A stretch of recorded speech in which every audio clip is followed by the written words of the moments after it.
Thank you, everyone, for holding. We are now joined with head coach Trent Miles of Georgia State. If you have a question for Coach Miles, please press star 1 to get in the queue to ask questions at this time. Again, that's star 1 to get in the queue to ask questions. Georgia State is coming off of a 23-21 loss against Louisiana Lafayette last week and now prepares for a road game against Texas State. That game will take place in San Marcos, Texas at 4 p.m. Eastern Time and will be televised on ESPN3. Coach Miles, before we get to questions, please give us your thoughts on the last game against Louisiana Lafayette and the upcoming game against Texas State. Well, last game we did some awful good things, got beat, and now we're moving on to Texas State. So very excited to go to San Marcos and play. Look forward to seeing Coach Francione. Don't let the record fool you. They've got an excellent quarterback. They can run the ball, a well-coached football team, and we've got to come with our A game to try to get a victory.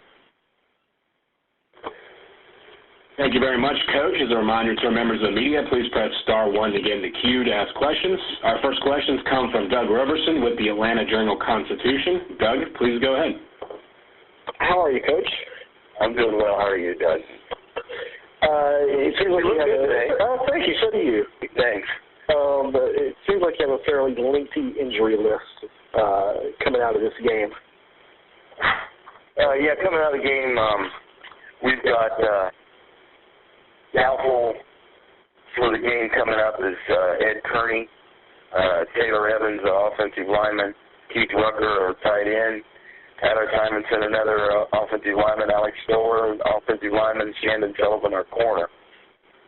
So, we're out would be Trey Payne, still be out. Joe Peterson is doubtful. Trying to think, Sebastian Willer is questionable, 2 doubtful, and there's a positive side. Tyler Neal is questionable. We'll see how he handles practice tomorrow, but there's a good chance he might be back in. It depends on how his knee holds up with contact.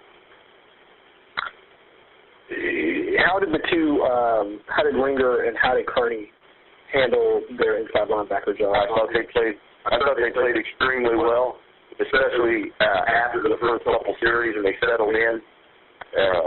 Once we got going, I thought they played an outstanding defensive game. Our whole defense played well. We didn't give up.